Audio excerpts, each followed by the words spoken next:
Good evening, everybody. Thanks for joining us here on the Ice ASTV Productions. I'd like to thank our sponsors, of course, Case Financial Group, Doak Spoke Fuels, Toby Hockey, and our friends down in Pilot Mound Hockey Academy. Tonight's show is a little bit special because I'm also getting educated. I should know most of these things, but we're going to educate each other.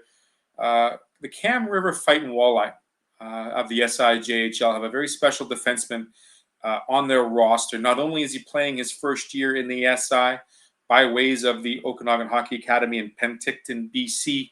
We also have some big news to mention as he's been announced to the U20 Great Britain team that will be honoring not only one country, but three countries that represent Great Britain. He'll be discussing with me this season as well as the two games that he played last year during COVID, but also how excited he is to head across the ocean, across the big piece of water, and represent Great Britain in December. So on tonight's show on the ice on ASTV, Cam River Fighting Walleyes defenseman Calum McGill joining us tonight. Thank you.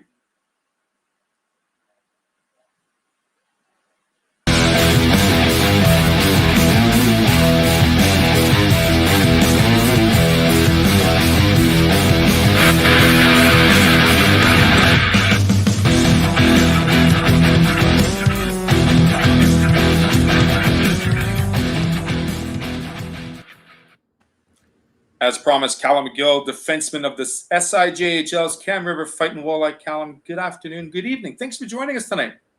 No worries. Thank you for having me. Certainly quite an accomplishment. We'll get to that later on in the show. But Calum, I got to ask you, first and foremost, how exciting is it, how great is it to have 2 months or at least the regular season starting in the fall compared to last year and only playing 2 games of hockey? Oh, it feels amazing. To finally get back at it and be with the guys again and not have to be carrying our gear around, actually having our dressing room where it's our space, right? Like that's where we hang out. That's where we do our thing. And it's really nice to have that back. It was taken away from us. And it's just nice to have it back and be with the guys again. How awkward or how up in the air last year were you, not only about playing hockey in a regular season, but was there ever a thought that you didn't want to continue playing the sport you love? Yeah, there's definitely times. I will say that it was difficult, especially last year being my first year away from home, and with everything going on top of that, it gets to you a little bit. But in the end, if you want to be there and you want to play, you're gonna be there and you're gonna play. It's how you perceive it and how you act upon it. That's kind of how it is. I would use the word perseverance, but you already showed that. I mean, bottom line is, living right now you've spent 7 years in Penticton, British Columbia, starting to play with the Okanagan crew there. What was it like starting up on the West Coast and building that hockey prowess that you've developed with such a great program? It was difficult to get your foot in the door, but once you get your foot in the door, it's kind of, you got to knock the whole thing down. You got to show them what you got, and you got to do it the best you can. And once you do that, they become family, and you go from there. And you keep working. The program with the Okanagan Hockey Academy is unbelievable. The way they treat you, the extra help they can give you for not only the hockey side of things. They have unbelievable coaches that have had great accomplishments, have played many years in the National League, guys that have played over in Europe, and guys that have coached at a really high level. But they're very connected with school, and they make sure once a week you have a study period with a tutor, and make sure you get your homework done, make sure you catch up when you miss days at school with going away for tournaments or games. And the counselor, Dave Niconi, is your best friend there. He would do anything for you. He would run through a brick wall if he had to. Support staff was definitely there. Obviously, as a prep academy, they take care of the student athlete and that entire definition, preparing the student both on and off the ice. Was Penticton a little bit different than growing back home in Scotland? Whereabouts in Scotland are you from? So I'm from a small town called Ayr, spelled Ayr, and it is a lot different. The people are a lot different. The communities are a lot different. The way people act is a lot different. And it was definitely the right decision for us to move over here. The quality of life is a lot better. There's a lot nicer people. There's some pretty bad people over in Scotland and England and Wales and the Northern Ireland area, but you can't control that, right? You kind of have to control yourself and be the best person you can be. So the family all came over to BC. Was that the original move, or who came over with you that first move? What happened is my dad and my older brother moved over first, and then a couple of years later, my mom let me move over because I wanted to be over here. So they had moved over, and then I came over afterwards, and that's kind of history now, and I've been here ever since.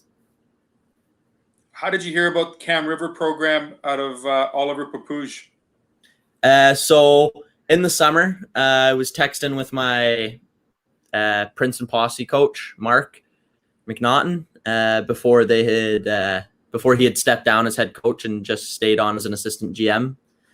But he kind of said that he was talking to a coach in Ontario for me about an opportunity to go play there, and he put me in contact with Matt, and we started talking, and we had emails, and then we had a phone call, and then he offered me a spot here and brought me out here at the end of August when I got back, and now we're here.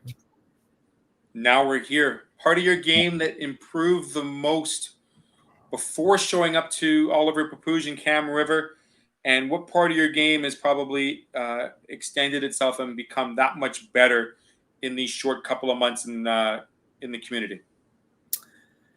I definitely say my awareness. I'm thinking a lot quicker with the puck. I'm making a bit quicker decisions, but I definitely had a lot of help over the summer.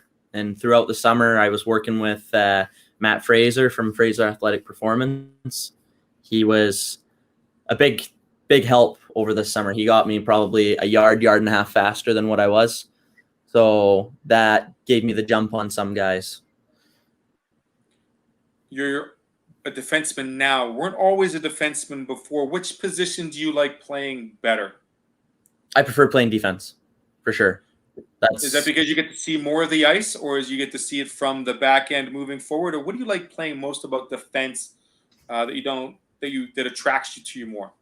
Because what I think about it makes me think about it more is the fact that you can go from blocking shots, grinding away in the D zone and stopping a goal to going and putting a puck in the net more times than a forward can. Not saying they don't do it, because sure as hell forwards block shots day in, day out and put their body on the line. But what I'm saying is the fact that you are the back line, you are the last line of defense, and you can also get up in the rush and put the puck in the net if you can. Certainly a more of a two-way personality I see talking with you, Calum. Do you remember the first pair of skates you owned as a 3-year-old? No, but I can bet they were tiny as hell. That's all I can say. Your older brother, you said, was kind of the person that gave you that first jump into the game. What was it about watching him play that attracted you to this game that you love now so much? I wanted to be better than him, is what it was. It was just plain and simple. I wanted to be better than him. He worked his way up. He ended up going and playing ACHA Division I for a year down at Minot State with the Beavers. And he made the Scotland team all the way in under 17s, I believe it was. And that really got to me because I never made a Scotland team. So as soon as I made the Great Britain team, I just had to rub it in a little bit. So, yeah. We'll get to those reactions in just a little bit, Calum. But before we get to that, this season thus far, 4-2-1 in the SIJHL action. This past weekend, taking 2 away from the Wisconsin Crew. What part of the team building and the chemistry has gone well so far? I think all the guys are finally starting to realize that if we play our identity of hockey, which is big, fast, and physical, because we do have a lot of skill. Individually, I'd say that we're the most skilled team in the league. But if we play our identity and let our guys that can put the puck in the net do their job, by supporting them, by giving them that extra space on the ice, by being physical, by taking away the other guy's time and space, moving the puck quick, giving them that extra time, we're going to succeed. As you could see with our games against Wisconsin, we played our game and they didn't want to be here after the second period. Both it was done. The nail was proverbially thrown in the coffin. It was done. It was time to show them the door. Exactly. That's exactly what it was. Actually, the first night, it was the first period. We were up. I believe it was 5-0 after the first. Are you one of these players that enjoys playing a full 60 minutes? Or I'm going to use a coin a phrase here. Once you smell blood in the water, you're going to be a bunch of sharks and just go after it? As soon as you smell blood, you want to go. And you want to play the full 60 minutes, but you want to be beating the crap out of them all night long. I would rather than play a game full 60 minutes and win 2-1. Yeah, it's exciting hockey, but it's also scary hockey at the same time, because if you make one mistake, it's a tie game. Whereas when you step on their throat and really push, you give yourself that little bit of a, I guess, breathing room to say, but it gives you that opportunity to try and practice things that you practice a lot more, and give yourself that opportunity to try and convert it into a game and really learn that new skill. Like if you need to work on your gap control, and I definitely do, there's other guys that do, and it's just a reoccurring thing. You always have to, as you move up, everybody's getting quicker, everybody's getting faster.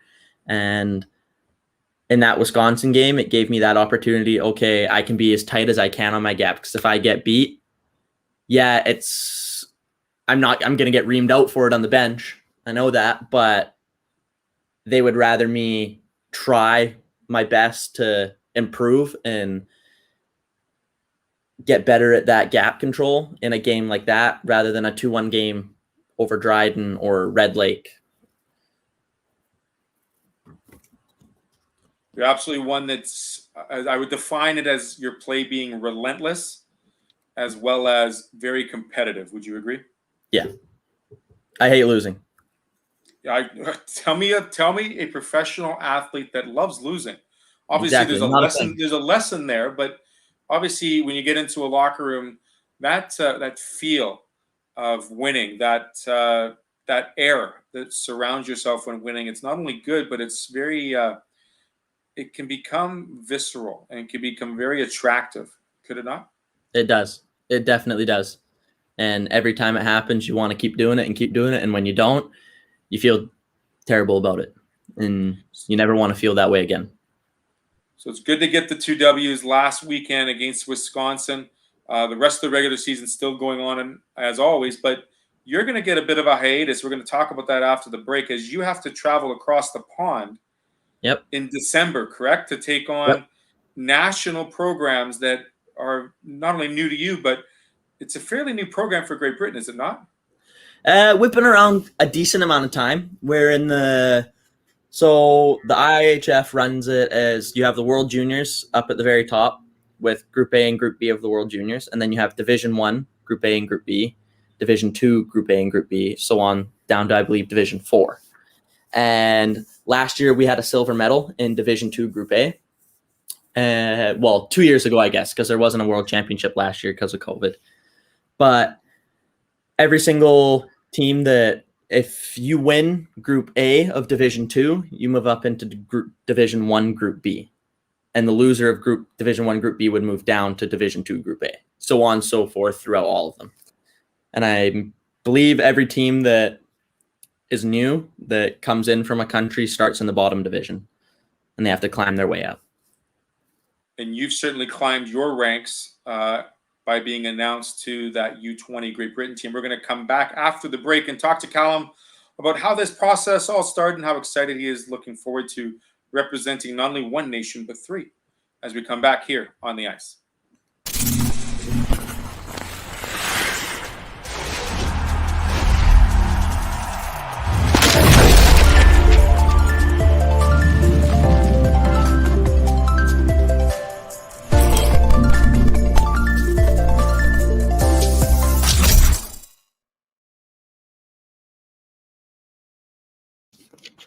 Calum McGill joining us here from the SIJHL's Cam River Fighting Walleye. Calum, tell me how this process of you being announced to the U20 GB team all started. So how it started was during spring, the Elite League back home, as they call it, the Elite Ice Hockey League, the IHL, had a draft for the first time in their history for British-born players, and I was asked to enter into that draft. And what came from that was I didn't get selected, and I didn't think I was going to because of my age. There was guys in that draft that were late 20s because it was for the Elite Series. So you were allowed I think it was 3 imports per team, 3 or 6 imports, and then the rest of the roster had to be British-born. So there's a lot of very high caliber guys in there because you have guys in that draft that are like Liam Kirk. You've probably heard of Liam Kirk, right? Guys like that you have to deal with. So definitely a high caliber level of hockey. But I got entered into this draft, and then the assistant coach of the Coventry Blaze, Dale Keane, who happens to be the assistant coach of the under-20s national team as well, reached out, and then the process kind of started. And then I got an invitation to go to the ID camp in July. So I went over for the ID camp in July, and then they asked me if I could possibly stay for the selection camp in August. So I was able to, luckily with the support of my dad and my family, they were able to let me stay an extra, I believe, 2.5 weeks so that I could go to this other camp down in Sheffield. And I then had to go back home, and they said, don't worry about that. We're very appreciative that you were able to stay, and go from there. And then as of the weekend of, Friday last week, so almost a week ago, I got an email saying that I had officially made the Great Britain team. Who was the first person you told, Calum? My dad. It was my dad. Number 2? My brother knows too, yeah. Yeah, but talk to my dad first because he actually got the same email. So he said, have you checked your emails recently? And I just turned around and I said no, because I was about to get out to go to the rink because I just arrived. And he's like, maybe you should check your emails before you go in. I was like, okay, why? And he's just like, just check them. And I checked them, and then there it was. I had made it, and it felt amazing. It's definitely going to be a great honor to do it. And then called my brother and spoke to him and my mom, and just couldn't be happier about the whole situation. That's fantastic news. A wonderful announcement. Congratulations, Calum. Thank I mean, you. Putting on your nation's jersey, not a lot of athletes get to do that at any level. Yeah. And you get to do it as a U20 member of Team Great Britain. Is pride overrun by anxiety, and good anxiety, looking forward to what's going to happen in December? I mean, I guess my question, go ahead. My question to you is, how do you think it's going to be difficult to play in December, knowing that you're playing in Canada? Or is being prepared in Canada, playing this hard-hitting, grinding, defensive style you play, only going to prepare you to play that much better come December for Nation? I think it's going to prepare me that much better because they don't expect that type of game. The European style of hockey isn't that.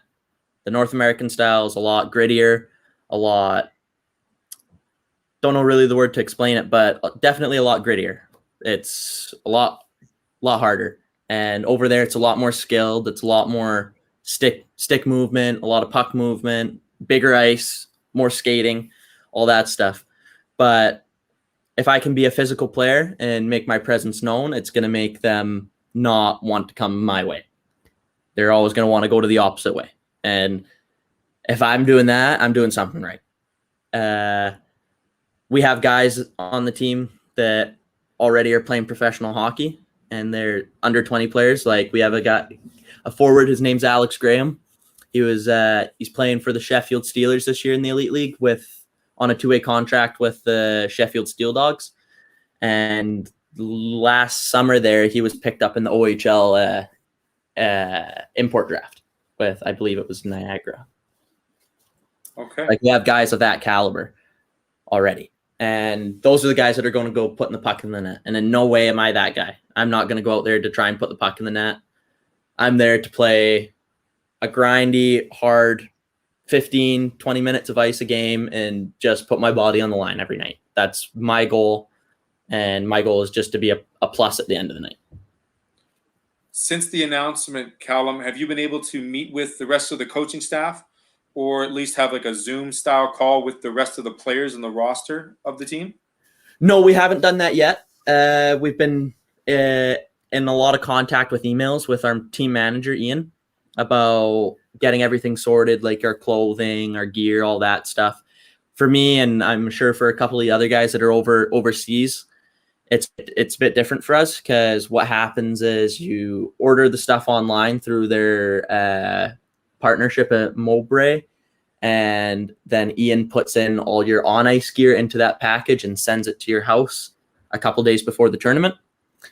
And, excuse me, for us over here, they actually have to pick up our stuff and keep it there and bring it to the airport for us. So we get all our stuff at the airport. That's how that works. And so you got to make sure you have the right sizing, is what you're saying. You got to make sure everything is fit, basically based on the true Calum McGill sizing, not the stuff you would see from other overseas countries and looking at it and thinking you're ordering an XL men's size, but it's an XL boys shirt. Exactly. Yeah, I know. We've been through those all. If anything, we've learned online ordering better come back with a return label and a 30-day opportunity to return. But you don't have 30 days. You better hope that everything fits. Exactly.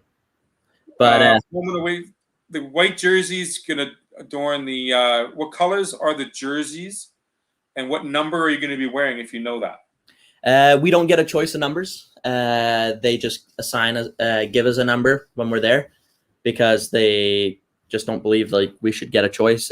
That's not why we're there. We're there to play for our country and not our team, not our name and number on the back.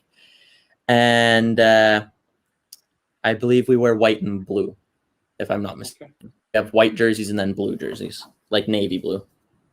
So you got used to hockey really early at a young age. Mm-hmm. Why not soccer? Football. Sorry, football. My apologies. Football. Or rugby. If you want to do rugby. I mean, like, Great Britain's got a pretty good background in not only football, but rugby as well, if I'm not mistaken. They do. I played those sports growing up, but just never had the passion for them like hockey. Hockey was always the thing I wanted to do. I always had my dad taking me to the pro games on the weekends and on Friday nights. Like, that was all I wanted to do. I just wanted to be in a rink and spend all my time there. I don't think there wasn't a day when I was under the age of 10 that I wasn't in the rink at least once. Every day. All the way up growing up. Cool. There might have been the odd Sunday where my dad had enough and wanted to stay home and relax. But I'm really appreciative of him and my mom and my brother, because not for them, I wouldn't be where I am. So there was ice available to you 12 months of the year, basically. Not necessarily available to me to skate. Okay. But I was at a rink every single day, if that makes sense. I was either watching the older kids play, or watching my brother play, or watching the pro teams play, or the senior men's team. It was just me wanting to be in the rink. Absolutely. Yeah. And half the time I wasn't even watching the games. I was running around the rink with my friends playing mini sticks. But it was just being there is what I liked. It's when you hear the cheer that the mini game stops and you go look at the big rink to see what happens, right? Exactly. You have to climb up on the boards and look over just to see. And yeah. No doubt. Talk to me real quick about, we talked about you playing a little bit of rugby, a little bit of football. The idea of cross-training when it comes to young athletes, your thoughts on being a positive influence, or something that all athletes should do to improve their skills, not just on the ice, but off the ice? I definitely think being a cross-sport athlete is a great thing. I played baseball when I moved here up until 2 or 3 years ago is when I kind of stop playing other sports, but definitely when you're younger, you have to play other sports. You're going to get tired of the sport you love if you don't, and you don't want to lose that passion. If you're really passionate about something, I guess you'll never lose the passion, as they say, but you don't want to make it repetitive and make it feel like a job. As soon as I feel hockey's like a job, waking up in the mornings and I'm like, oh, time to go to the rink, like that, I don't want to play it anymore. I'd rather hang up the skates and go work a 9 to 5. But as of right now, I still have that passion and I want to be there every day. So I have no problem. Like, our practices are at 7 a.m. every morning, and we have to be up at the rink normally between 6 and 6:30. And I have about a 25-minute drive out there every morning. And that's just how it is. And you do it because you love it. And definitely in younger athletes, I agree with cross-sport training. The older you get, though, I think you have to kind of pick and choose which sport you're going to go for if you're really going to make a run for it, because then it becomes a full-time thing. Like in the summers, you're training and stuff like that. But you can still make time for recreational sports. You just can't play it competitively, if that makes sense. It certainly does, Calum. It's a very good thing to mention to young athletes watching this show tonight, because don't forget about the other ones that you still enjoy, and you should be able to experience them and just participate if you want, nonetheless. So no meetings yet with the full team. What are your travel plans? Do you have to take travel plans into account because of COVID, leaving a little bit earlier? Where do you have to go to, and where are you meeting the team? Okay, so I don't have to quarantine for anything. I don't have to do anything like that because I'm double vaccinated and I have all that stuff. So how it works is I leave here December 6th at 15:05, and I get in on December 7th at, I believe, 8:30 in the morning. So what kind of happens is 72 hours before my flight to leave here, I have to get a negative COVID result, and then I have to get a passenger locator form, which is something that they do when you travel to the UK. It's just stating why you're coming there, who you're staying with, how long you're here for, all that stuff. And then I get in. Luckily enough, my older cousin lives about 15, 20 minutes away from Heathrow Airport. So I fly into Heathrow. He's picking me up and then driving me up to Luton Airport, where I spend the night at the Holiday Inn there. And then the next morning we meet at Luton Airport at 5:30 in the morning and then fly out for Bratislava, Romania. Have you ever been to Romania? No, I've never been to Romania. So it's going to be a first. Knock that one off the bucket list. There we go. Sights and sounds of Romania is going to have the, what's that? The Google Maps kind of thing, what to do and all that stuff, I'm sure. Exactly. If we have time. If you have time, exactly. And now, I don't think we're even allowed because I believe we're in a bubble. Okay. So they are keeping all the athletes in a bubble, okay. Yeah, we're not allowed spectators at the moment, but they're reviewing it November 24th, I believe. Okay, so as of right now, it's strictly athlete only. Athlete and coaching staff only, and officials. How many teams are in the division you're going to be competing in when you're in Romania? 6 teams. Okay. Yeah. And do you have an idea of where you look like ranking or seeding wise of those 6 teams, or is it, let your play speak for itself when you get there? Just let our play speak for ourselves when we get there. You don't want to undermine any of the competition, but you do have to be confident in yourself. And I believe that we can go for a gold medal this year. I think we could go to be promoted this year to the Division 1. That sounds like fantastic news, Calum. We're going to take another quick break. When we come back, we're going to get a little, not too personal, but we're going to get a little fun stuff. We're going to find out a little more about Calum in the Fast 5, our weekly installment of Get to Know Our Interviewee, our interviewer, and we'll kind of chuckle some more here on the ice. Welcome to Pilot Mountain Hockey Academy, your world-class academic and hockey training facility created to maximize each student's athletic and academic potential. Blackjack Stewart Arena, home of the Buffalo, is inside the 46,000 square foot complex, as well as a curling rink and other facilities. The students have a unique combination of successful, well-rounded education at Pilot Mountain Collegiate Institute and the professional hockey training in an encouraging community. The years of experience of on-ice coaching propel our students to the next level, both mentally and physically, in a professional environment.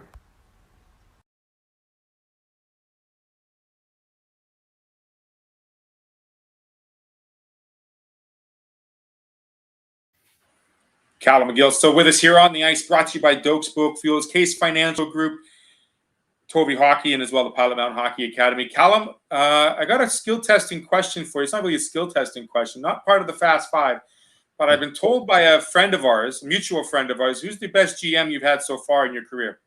Definitely has to be the one and only Kevin McCallum. And I'm definitely going to be seeing a hat on the way shortly from Kevin. I'm sure he's watching right now. Now, that's always been our standing joke for the last 2 years. I've still yet to make it to Oliver Papouge across the bridge from Thunder Bay. Never call him the Thunder Bay Fighting Walleye because that's the North Stars. It is Cam River, Oliver Papouge. Tell me how awesome that community is, just not only having hockey, but how well it supports the team and how well the team supports the community. Oh, it's unbelievable. I remember, I believe on Tuesday there. Yeah, it was Tuesday. Like, one of our sponsors has a buffalo farm here. They had us out and they took us around, showed us all a bison farm, not buffalo, bison. Bison. They took us around, showed us it all, and let us try bison and all that stuff. And it was a really cool experience that they were willing to do that for us. The community is very close. It includes Murillo, Kekabeka, Stanley, and Roslyn, I believe, and a couple other small places. And it's an unbelievable atmosphere at games. It's not your typical nice new barn that we play out of. We play out of an older barn, smaller barn, and it's a awesome atmosphere. I remember first game of the year against the North Stars, we sold out our capacity limit. We were only allowed 275 people, and we sold it out within, I believe, 24 hours. And then going from that, we finally have no more restrictions for capacity limit. We're up to maximum capacity of 550, and we almost sold that out the last 2 games against Wisconsin. The community gets really behind us, so we try to give back as much as we can by doing all that we can for everybody in the community. That sounds awesome, Calum. I'm ecstatic to see small towns getting back to what they love and do on a weekends basis and get to enjoy and cheer and root for the home team and do some not so nice things to the opposing team on the ice, but still respectful nonetheless, right? Still respectful, yeah, nonetheless. Now, Calum, the best part of the show, the Fast Five, where I ask you 5 questions. Quickest answer that comes to your brain. If you have to think too much, that's okay. They're not going to be too difficult, but sounds good. Nonetheless, are you ready? I'm ready. Number 1, growing up playing ice hockey, who did you emulate outside of your brother that plays this fine sport? Funnily enough, not a defenseman, not a forward. It's a goalie. Favorite player to this day is Marc-Andre Fleury. I was a Pittsburgh fan, then I was a Vegas fan, and now I'm a Chicago fan. I've always been a fan of wherever he is. Don't know why. Just that's my brother's favorite goalie, and it just kind of stuck with me. And he's been my favorite NHLer since I kind of knew what it was, I guess. He is the only player in NHL history, or goaltending at least, that has made the playoffs in every single year he has played. Are you aware of that? I am aware of that. You should be. Prayed for him this year, though. Well, pray, right? They need to get some W's. They haven't got one yet. Exactly. Question 2. Which country does the better cooking? Overseas or Canada?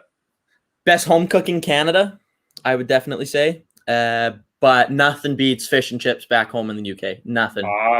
That's the way to go. Have to tell you that. Is it a specific fish they got to use, or is it just for the halibut or the cod, or what do we? The halibut and cod is what they mainly use, and it's normally pretty fresh because we live right on the ocean. So most days it's a fresh batch every day. So you're eating pretty fresh stuff. Awesome, very cool. So you answered questions. Question 3 you've already answered. Who's your favorite team because of your player? I get that. Yeah. Question 4, non-hockey related. Calum, after your career is done, you've hung up the skates a little bit, and you have a bit of time for vacation. Where would you like to take yourself anywhere in the world? Oh, that's a good one. Probably Iceland, to be honest.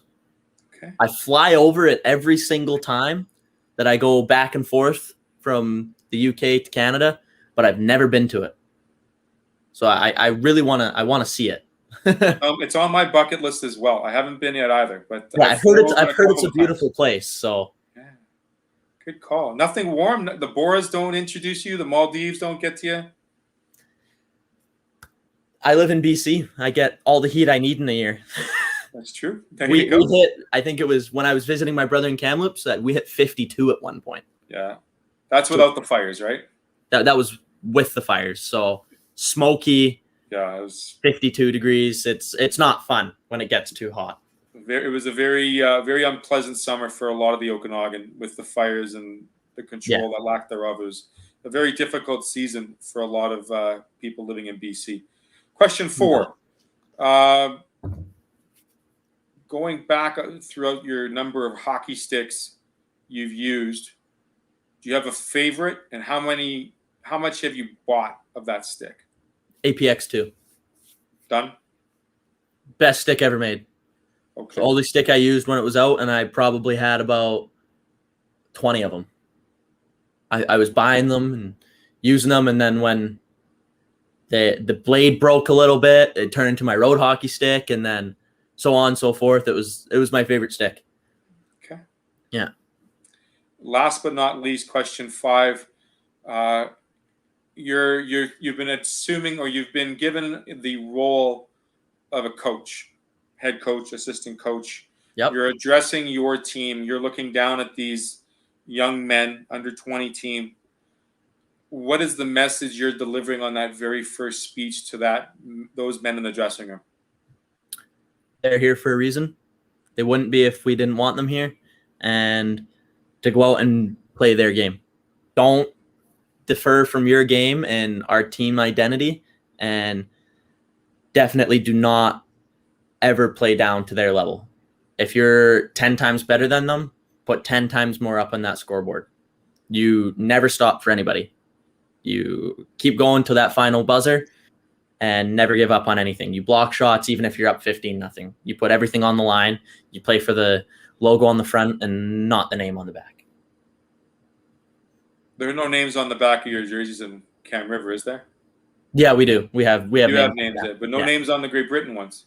I believe we still have name bars. Okay. Yeah, I'm pretty sure we still have name bars. Yeah. Just got to remember the logo in the front, though. That's the key. That's the key. It's not. That's irrelevant at that point. Yeah. Okay. You're there representing your country, and that's all you're there for. Calum, I'm not going to lie. I'm very impressed. I'm very excited for you on the opportunity. Of course, I'll be following SIJHL action throughout the season, as should everybody watching the show here on ASTV. Calum, the floor is yours. Who would you like to say hello to, thanks to, and invite them to come out and watch a game? Everybody come out, watch a game, especially young guys, young girls as well. It's good to get into.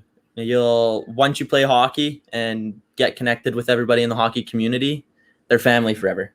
You're never going to lose your friends. I still talk to friends that were on my Pee-wee house team. Like they're still friends to this day, and it's a community that never grows apart. Big example was that Humboldt tragedy that we had.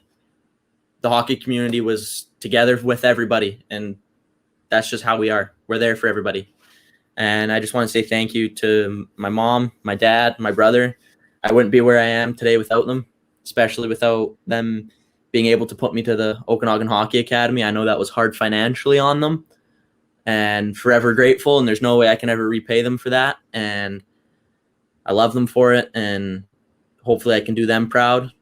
And I just want to say a big thank you to all my coaches and all my trainers, and wouldn't be here without them. If they weren't willing to put in the hours they did, and I wouldn't be here. Calum McGill, defenseman. What number do you wear? 22. Number 22 on the jersey, but after this episode of On the Ice, he's number 1 in our hearts. Thank you so much for joining us tonight. I really do appreciate it. Congratulations on the beginning of this season, as well as upcoming across the pond in December. Games in Romania. Looking forward to seeing how the results are, and look forward to catching up with you in the new year. How does that sound, Calum? Sounds good to me. Very good. Calum McGill of the Cam River Fighting Walleye, thanks for joining us here on the ice. Next week, we're going to have our post-Halloween edition, as Pilot Mound, Manitoba is hosting their showcase in the CSSHL action. Unfortunately, OHA will not be making that long trip. That's quite the geography lesson for those boys in BC. But nonetheless, we should be talking to some of those coaches next week. Thanks for watching. Have a great one, bringing more goodness to the greatness. And happy Halloween, trick-or-treating out there. Be careful of the little ones if they're wearing the dark costumes. Make sure you drive a little closer to the middle of the road, and give a little bit of space in between so we don't have any issues during Halloween this weekend. Thanks for watching. Have a great weekend, and bye-bye for now.